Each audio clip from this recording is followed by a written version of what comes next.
A nossa irmã, Maria Shirley, ela é de Bilac, ela já é da casa. Nós já a consideramos na casa, porque ela já veio várias vezes nos brindar com a sua palavra.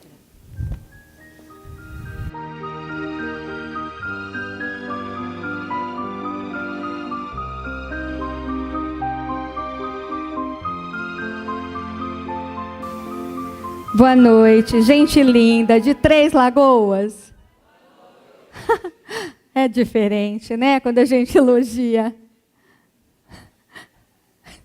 Vocês estão rindo, né? Obrigada. É Maria que me ligou. Obrigada ao Cláudio pela amizade. Rosa, sua esposa, que é um encanto. Jerusa, que deve estar lá com as crianças. Já fiz um monte de amigos por aqui. Até mais pessoas, mas eu não me lembro de todos os nomes. Obrigada pela presença de todos, pelo carinho. E agradeço a Deus pela oportunidade de, mais uma vez, estar aqui, não dando de mim, mas recebendo de vocês. A energia, o calor humano, as vibrações de carinho, de afeto, de ternura, pode também ser de crítica. Obrigado mesmo, tá? Por ter sido, nesse mês... É claro que o Dia das Mães eu considero como todos os dias, mas, enfim, né, colocar um dia específico para a comemoração do Dia das Mães. Graças a Deus, né? Porque existem por aí pessoas que só se lembram mesmo das mães nesse dia. Alguns nem conseguem visitar, outros já deixaram abandonados. Então, enfim, nós não estamos para fazer nenhuma crítica, mas para agradecer a Deus pela Mãe Maria que temos, que, independente de filho ou não, né, de ingratidão, mãe que ela é de todas nós, nos dá o amor, o amparo a qualquer uma das mães do mundo e a todos, independente de credo, de cor, de raça, de qualquer coisa. Conta em Retrato de Maria. Alguém deve conhecer a psicografia de Chico Xavier, de Maria Dolores. Eu não sei falar a poesia inteira. Até pelo elo de amizade que tenho, certa feita me vi encorajada a decorar a poesia Retrato de Mãe. E, nossa, fim de ano, falar de Jesus, né? Do Natal. Falei, hoje, se Deus quiser, eu vou conseguir declamar a poesia de Maria, Retrato de Mãe. E, assim, no final da palestra, falando de Jesus, do Natal, consegui. 3 dias depois, um grande amigo meu disse assim, Shirley, descobri que você ama poesia, mas sabe aquela que você recitou em Guararapes, sobre Maria? Eu estou te mandando ela inteira. Você apenas recitou o final, tem mais 3 páginas. Acabou com o meu ego que estava lá em cima, colocou ele no devido lugar que foi merecido. Conta em Retrato de Mãe, psicografia de Chico Xavier, sobre Nossa Senhora, que Judas Iscariotes, depois de ter traído Jesus, suicida-se. Todo mundo sabe dessa história, não é? Então, ele, por longo tempo, ficara no Vale dos Suicidas, se punindo, porque Jesus não faz isso e nem Deus com ninguém de nós. E era enviado a ele constantemente o socorro do alto, espíritos de altas esferas iam até Judas tentar socorrê-lo. E ele não via, não aceitava, achava-se no direito de ser punido, ele considerava que merecia mesmo tal sofrimento e por ali ficara. Certa feita, Nossa Senhora, Mãe Maria, resolve ela mesma ir resgatar no Vale dos Suicidas. E então, assim conta a última página da poesia, que ainda assim insiste a dama docemente. Por mais que me recusas, eu não me altero. Amo-te, filho meu, amo-te e quero ver-te de novo a vida, maravilhosamente revestida de paz e de luz, de fé e de elevação. Virás comigo à terra, levar-te-ei comigo à terra, dar-te-ei outra mãe. Meu filho, não te preocupes, pensa e descansa. E Judas, nesse instante, como quem olvidasse a própria dor gigante, como quem se desgarra de pesadelo atroz, perguntou: quem sois vós, que me vês assim mesmo, sabendo-me traidor? Sois divina, divina, irradiando imenso amor? Ou sois anjo celestial, de quem eu pressinto a imensidão de luz? Ela, mesmo sabendo o cego, fita-o frente a frente e respondeu simplesmente: meu filho, eu sou Maria, eu sou a mãe de Jesus.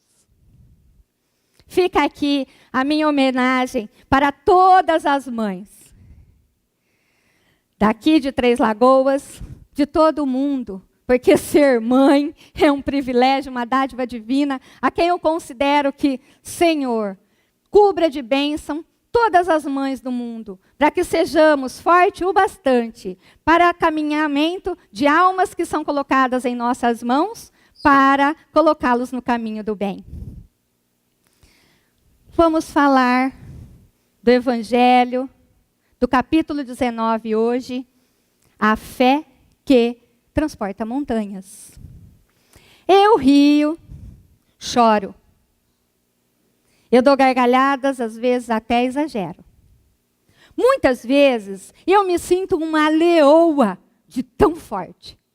Mas muitas das vezes eu me sinto tão pequenininha, menor que uma formiga. Eu tenho uma certeza na vida, de que a fé que eu tenho é a fé que transporta montanhas. E a sua qual é? Eu acredito na fé que a doutrina espírita me esclarece, com o seu manancial de conhecimento, que me traz a fortaleza para que ela seja a fé inabalável. Conta no Evangelho, no capítulo 19, que existe vários tipos de fé. Aqui todo mundo é espírita? Já estudaram o capítulo 19. Devido a uma explicação mais clara, mais simples do meu jeito de passar esse conhecimento, nós vamos falar de duas fés. A fé cega, citada no capítulo 19, e a fé racional. Para quem sabe da fé cega, ela trabalha baseada em dogmas.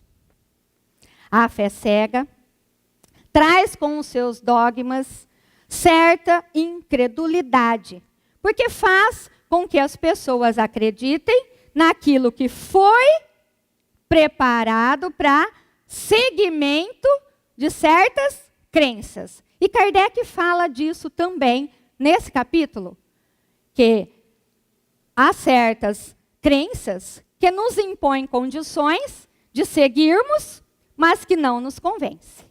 Essas não seguram as pessoas, trazem para elas mesmas pessoas incrédulas, não convence. Falta argumento. É aquela fé da pessoa que acredita porque me falaram, nem está aí de saber se é verdade, ou sair do comodismo e questionar. Ah, o fulano me fala que é assim, e lá o pastor ou qualquer outro segmento diz que é assim, e a gente segue. Tem causado a fé cega vários, no segmento do resultado, causando fanatismo da pessoa que não abre mão a outros tipos de conhecimento. Ela acredita só naquilo ali. Como dizem os mais jovens, numa visão estreita, sem ser ampla, sem abrir essa mente para novos conceitos ou sequer trocar ideias. Elas pregam aquilo ali ao pé da letra. Não estudam, não verificam e não se convencem de outra forma a não ser o que disseram a elas. Causa também muita mesmo. Causa suicídio. É preocupação das organizações das Nações Unidas a grande quantidade de suicídio nos jovens. Eles não têm uma filosofia de vida. Eles não têm um segmento que os convençam de que a vida é maravilhosa, a vida vale a pena ser vivida, porque entendem que sofrer é ruim, que eles não merecem, não entendem as causas, sabem de tudo o que acontece no mundo, não se conformam, dão um final na existência achando que vão exterminar o problema. A doutrina espírita, graças a Deus, veio há mais de 157 anos, a gente já sabe na soma aí do lançamento do Livro dos Espíritos, trazer-nos a fé raciocinada. Porque algumas pessoas nos veem diante de problemas ainda sorrindo, confortando pessoas tristes, socorrendo as crianças abandonadas, aqui o pessoal socorre os velhinhos, outros evangelizando, se esforçando em auxiliar, sempre com um sorriso na face. E ainda nos perguntam, nossa, como é que você consegue? Você não tem problema? Já devem ter perguntado para alguns de vocês. Pessoas que mantêm-se firmes diante das dificuldades, por compreender que a doutrina espírita não faz ninguém seguir dogmas. Se algum espírita disser que está preso a algum segmento, está mentindo, porque a doutrina é livre. Tanto que foi questionado, e Chico disse, se houver algo, ainda além do espiritismo, que venha me dizer o contrário ou algo que a ciência não comprove, eu abandono o espiritismo. Tanto que ele disse, ainda bem que Kardec falou que fora da caridade não há salvação. Não falou que era dentro do espiritismo. Então ela não prende ninguém. Ela trabalha com postulados. Quais são os postulados principais da doutrina espírita? Primeiro, saber o que é Deus. A compreensão de um Deus bom, justo e misericordioso. Nada de pensar que Deus castiga, que Deus me pune, nada disso. Nós sabemos que para cada causa teve um efeito, ou efeito a sua causa. Se nós prejudicamos, vamos sofrer as consequências. Não culpamos mais Deus de nada, das nossas imperfeições ou das mazelas e inquietudes, vicissitudes que acontecem na nossa vida.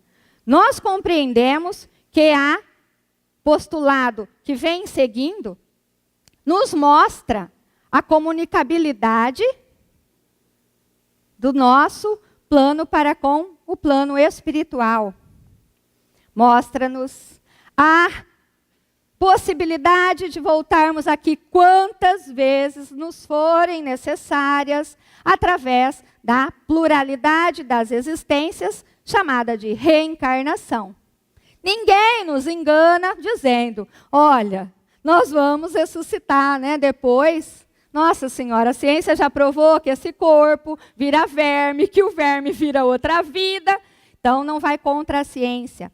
Está à beira de provar a reencarnação através das digitais. Guardem a identidade, tá? Guardem, deixem com os familiares, porque é o retorno através da identidade, isso aqui, ó, né, da digital, nós vamos saber quem é que volta. Então, a ciência está a um passo disso, de provar a reencarnação. Nós sabemos, e muito bem, que há vários mundos, há pluralidade dos mundos. Então, a doutrina espírita não visa enganar ninguém, mas sim esclarecer-nos. E o que fazemos, então, com todo esse manancial que a doutrina espírita nos dá de consolo, de entendimento, de direção, como eu disse antes, os jovens de não saberem de onde vêm, por que estão aqui e para onde vão. Nós temos esse norte. Nós sabemos. Se alguém tem dúvida ou medo, não se preocupe. Não se preocupem. Judas, como dissemos na poesia, foi socorrido por Maria. E a grande multidão de espíritos superiores, sabe onde eles estão? aonde tem mais dor e onde mais tem sofrimento. Eles não estão lá como no passado nos ensinaram os anjos com asas. Não, eles estão perto da dor. Perto da dor maior que existe no mundo estão os grandes espíritos. Então não nos preocupemos. Não é motivo para que a nossa fé seja abalada. Que no momento de dificuldade eu diga, eu não mereço. Ah, mas justo comigo. Olha, eu que faço caridade, eu sou espírita. Andei 2 horas de viagem de Bilac. Comigo? Comigo não. Essa não é a fé que Jesus espera de nós. Jamais. Se nós conhecemos os 5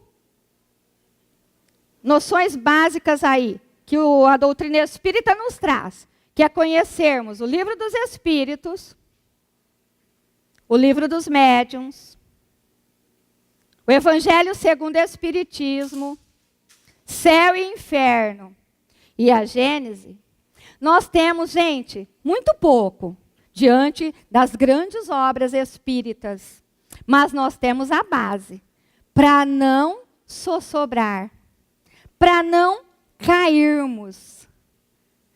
Porque André Luiz nos diz, por mais dificuldade que estejamos enfrentando, sempre, mas sempre, sempre mesmo, permaneça-te otimista. Permaneça-te alegre. Porque nada vai acontecer que nos leve ao sossobro total e irreversível. Em nossas vidas, em nossas lutas, sempre haverá um quase. Um quase isso, um quase aquilo. E esse quase é o socorro de Deus, de Jesus e da espiritualidade amiga que não nos desampara nunca. Qual é mesmo a sua fé? A sua fé é cega ou é inabalável? Kardec traduz a nossa fé, a fé que deve ser representada nas nossas atitudes. Porque não tem como mostrar se na hora que, como dizem, né, o dito popular, que o bicho pega, as nossas fraquezas, em desânimo, lamúrias, queixumes, e esperar que a solução venha como uma varinha de condão chamada de milagre.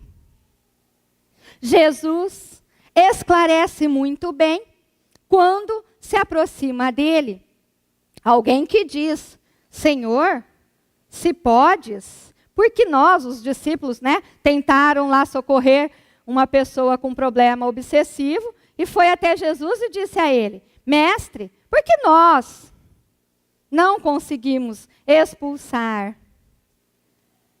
E Jesus o faz e ainda explica, homens de pouca fé. Se vós tivesseis fé do tamanhozinho de um grão de mostarda, diríeis a essa montanha, remova-te daqui, e a montanha se removeria. E não demorou, eu falando de fé em certo lugar, uma pessoa do público ergueu a mão e falou, mas realmente, você fala de Jesus, você enche a boca. Mas, de fato, sou admiradora dos ensinamentos de Jesus, sim. Muito.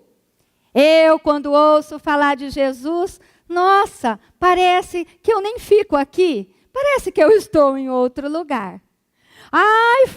Ouvir falar de Jesus é tão bom, mas acreditar nesse ensinamento me tornou impossível a crença em tal ensinamento. Porque, olha, eu já falei milhões de vezes, sai daqui, pedrinha, e não consigo remover sequer uma pedrinha.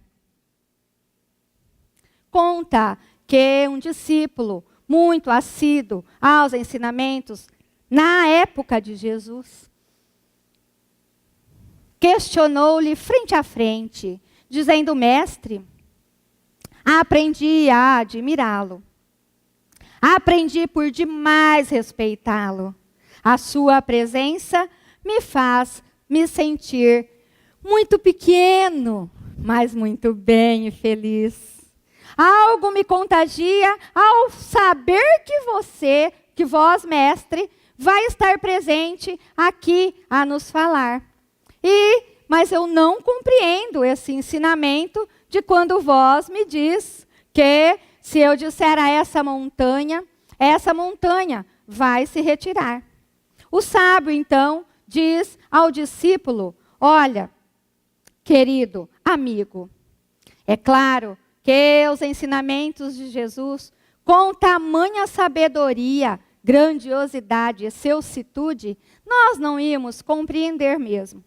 Jesus, é claro que você tem toda a razão. Não dá para dizer à montanha, saia daí, e ela vai se remover. A não ser que pegues uma pá, uma carriola, comece a cavar. Porque essa montanha a que se refere, ela é material, feita de pedra, areia, cascalho. A montanha que Jesus dizia, meu amigo, irmão, não era as montanhas de pedra, de cascalho, endurecida, feito um monte gigantesco. Jesus falava das dificuldades que temos no dia a dia de nossas vidas.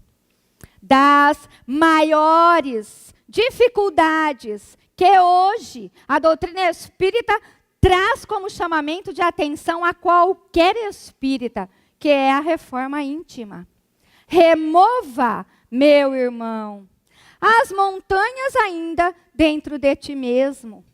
As montanhas do perdão que você não consegue dar.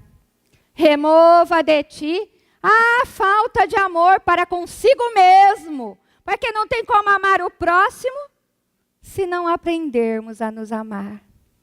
Ah, meu amigo, irmão, Jesus falava de uma montanha muito fácil de ser removida, a do egoísmo, travada no coração de todos os humanos ainda. Remova de ti, meu amigo, irmão. Ai, o entrave da montanha do orgulho. Reconheça a si mesmo, pequeno, diante da grandeza de Deus. Diante da grandeza dos espíritos superiores. Mas não desista, porque também pode ser um deles. Um espírito que socorre, que ampara, que perdoa, que auxilia, que consola, que sorri. Tão simples. Seja também um removedor de montanhas das dificuldades que você enfrenta no seu trabalho, no seu larzinho, no centro espírita. Seja também um trabalhador que pegue a pá. É que não fique a esperar que nada caia do céu. Porque a fé inabalável jamais se acomoda. Ela te impulsiona adiante no encorajamento, porque você não apenas crê, mas você sabe por que crê. Eu não acredito que a vida continua sem entender que a vida continua, que é a vida além da vida do corpo físico, é claro. Eu não posso jamais dizer que creio na reencarnação sem compreender as nuances que é esse trâmite de esperar lá do outro lado, numa fila gigantesca, que eu não tenho muito direito de escolher em que larzinho eu vou nascer, porque a gente implora para que um lar, um pai e uma mãe nos aceite de volta aqui. Eu não tenho o direito de escolher posição social, não. Ah, diante da pequenez de minha alma, eu posso nascer na pobreza ou na riqueza. E mesmo assim, serei grata a Deus, porque independente da situação, eu estou sobre o amparo de Deus.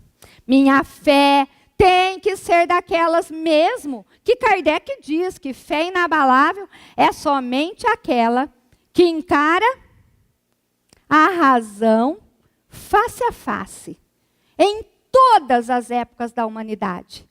Não é a fé que eu abandono porque eu perdi um ente querido.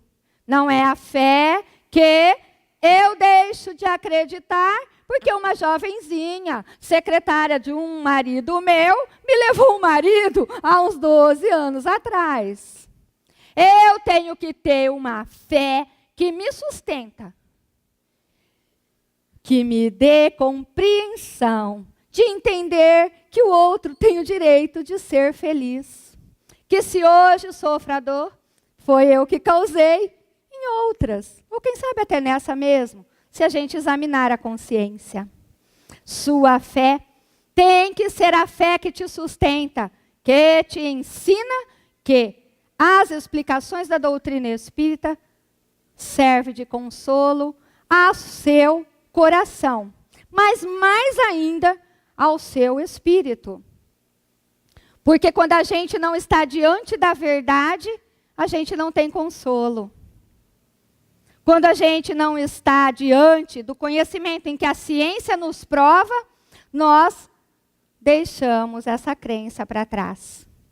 Então, fiquemos com a fé que Jesus já explicava naquela época, mas que Kardec veio nos trazer um manancial de entendimento para que nós entendêssemos Jesus através da doutrina espírita. A fé que Jesus dizia de transportar a montanha não era mesmo de se acreditar no materialismo, mas no sentido espiritual. Que de hoje por todo o sempre, trabalhemos em nós essa fé viva, presente, ativa. Porque, gente, fé sem ação, sem atitude positiva, otimista, essa fé é morta. Fé é a mãe da esperança e da caridade, nos traz o Evangelho. Então, mesmo que eu sei que tenho a minha dor, tenho que socorrer as outras. Porque muitas dores são milhões de vezes maior que a nossa. Não deixemos de carregar o nosso fardo achando que ele é o mais pesado, não. Porque você pode deixar a sua cruz lá e trocar por outra. Tem até um sloganzinho feito pelas pessoas inteligentes, que diz que um senhor reclamava de carregar a sua cruz, dizendo que a dele era mais pesada. Certa feita, alguém disse a ele, pode ir lá trocar. Ele tem um depósito de cruz abandonada. Vai lá, escolha a que tu quiseres, deixa a tua e venha com uma outra. Ele vai, entra lá, 1 milhão de cruzes no depósito. E ele olha, deixou a dele num cantinho. E olha, e adentra, e cruz maior, cada vez maior. Ele volta, cata a dele e volta. E fala, a minha realmente era a menor. Então, a minha fé é essa. Fé que transporta a montanha. Que mesmo chovendo, fazendo frio, com dor ou sem, eu continuo rindo. Quem me conhece lá na minha cidade sabe. Muitas vezes já me perguntaram, você não tem problema? Eu digo, nossa, que bom que eu mostro não ter problemas, porque amor da minha vida, se sentares aqui para me ouvir, E ainda mais que a gente gosta de ser vítima, né? Se a dor dela for no dedão, eu já vou dizer que a minha é na perna inteira. Se a dela for na perna inteira, eu vou dizer que quase nem saí da cama, porque doía o meu corpo todo. Então, quem tem fé inabalável, fé que transporta a montanha, quer saber não só os problemas espirituais, mas se aparecer realmente a montanha material, ter coragem mesmo de pegar na pá, na carriola, e remova. Porque essa é a fé que me sustenta, que me alimenta, que não me deixou ser uma louca do Benedita Fernandes. Eu já falei isso aqui. Que não me deixou esmorecer diante das dificuldades que já enfrentei. e sequer me deixarão esmorecer nas que virão. Porque, gente, eu ainda pretendo viver muito por aqui. Eu tenho 4,8, diz a estatística, né? Se alguém estuda, sabe que a ciência está dizendo que nós estamos com a medicina tão avançada, nos ajudando a curar o corpo físico, já que a gente não dá conta de curar a alma, por enquanto. Aí a doença vai no corpo e a ciência ajudando a gente, por misericórdia de Deus, dizem as estatísticas que nós vamos viver até 110 anos. Gente, eu não cheguei nem na metade. Imagino tanto de montanha pela frente para tirar do caminho. E vocês também. Então, nada de desânimo, de lamúria, de reclamações, mas sim de compreensão do porquê isso está me acontecendo. O que eu causei. Não fica preso à culpa, a remorso não, tá? Porque isso não nos leva a lugar algum. Mas sim, arregace as mangas. Hoje eu estou sem camisa. Arregace as mangas. Sacoalha o pó da sandália, do sapatinho, talvez. E toque em frente. Vá à luta. Comece o seu dia agradecendo a Deus pela nova oportunidade de mover a montanha do dia anterior. Porque muitas das vezes eu dormi chorando e acordei sorrindo. À noite, durante o sono, a espiritualidade superior nos aconselha, nos orienta. E graças a eles, aquilo que era um problemão no dia anterior, se tornou um probleminha. Porque eles são muito mais inteligentes, muito mais sábios, já conhecem a causa anterior, já sabe da solução. Se merecermos, teremos ajuda. Então, fazer por merecer é trabalhar, seguir em frente, não se deixar levar por uma depressão que aniquila qualquer ser humano de evolução. Eu já cheguei a discutir com o espírita. Ai, mas é necessário. Eu falo, minha Nossa Senhora, inação é estagnação. Aonde está estagnado? Há aprendizado? Há evolução? Eu só encontrei respostas pesquisando as pessoas que saíram da depressão. Porque a gente que é espírita não se conforma com tudo pronto, é? Vai atrás, corre, ganha conhecimento, estuda, lê, se informa e questiona a experiência viva, que muitas das vezes está próxima de nós. Eu só encontrei pessoas que saíram da depressão quando arregaçaram as mangas. Mesmo dizendo, essa sombra me persegue, eu insisto em caminhar. Eu fui aprender música, tocar piano, violão. Passei a ir no grupo da terceira idade. A minha amiga vive convidando, eu insisto em dizer que eu não estou nessa fase. Já falei, a estatística é 110 anos de vida. Estou com 4,8, acho que eu estou longe. Embora a aparência mostre, mas o que eu posso fazer? Eu sou uma pessoa otimista. Pessoas que saíram da depressão dizem que por muito tempo ainda, mesmo saindo da inação, da inatividade, continuaram com a tristeza invadida em sua alma. Ao longo do tempo, foi que elas mesmas conseguiram se libertar da depressão. Muitas pessoas aprendem que a vida continua através da doutrina espírita e enfrentam a luta. Sabe que o problema de hoje vai ser menor amanhã e não cometem suicídio.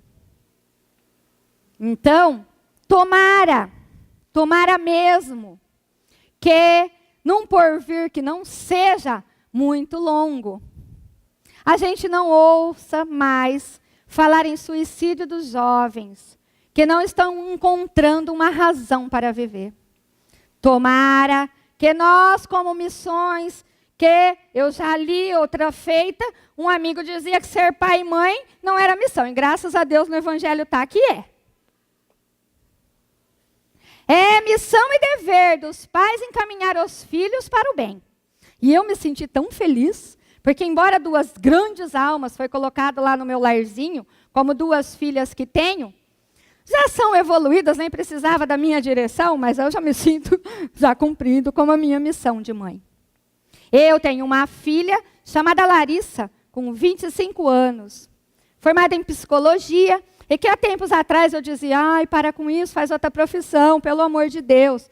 E hoje é uma das profissões mais procuradas pelos pais e pelas mães para o socorro dos filhos.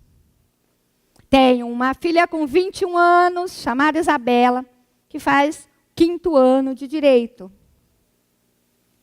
Então eu agradeço muito a essa oportunidade, porque aprendemos juntas, não só ensinamos.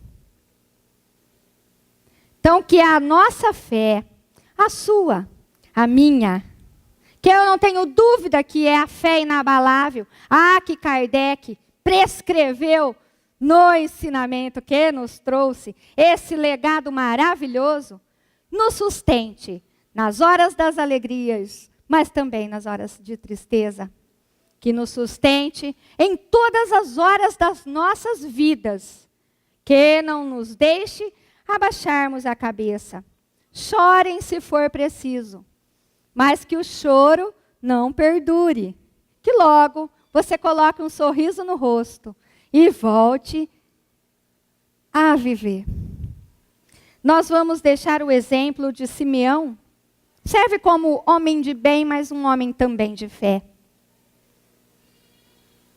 Se eu errar, me perdoe. Se achar que tem mais 3 páginas, me mandem.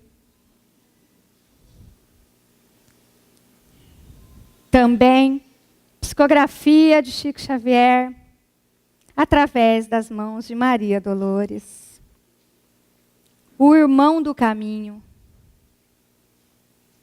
Simeão era muito moço ainda quando escutou a história de Jesus. E, acendendo esperanças na alma linda, inflamou-se de fé, de amor e de luz. Ele morava numa choça da montanha, junto de antiga estrada, sem vizinho. Era bondade, numa forma estranha, o amigo dedicado aos irmãos do caminho.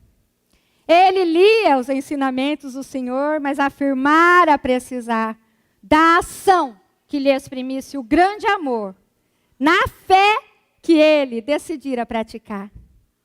Na pequena morada pobre e agreste, cavou no solo um poço, água de mina, que ele, olhos em luz e sorriso na face, oferecia a quem passasse, por lembranças de paz da bondade divina. Simeão alcançara os 80 janeiro, trabalhando e servindo dia a dia, sem quaisquer outros companheiros que não fossem os viajantes, pedindo conforto, companhia ou um copo de água fria. Alta noite, Simeão ouviu uma voz chamando bem baixinho: Simeão, Simeão, meu irmão do caminho. Quem sois vós? Respondeu interpelado. Um peregrino, desacompanhado, eu rogo pousada, amigo, respondeu o forasteiro. Ergueu-se devagar o hospedeiro, fez luz, abriu a porta, mas o vento avançou a chama semi-morta. Entrai, disse o velhinho, agora eu sei que não estou sozinho.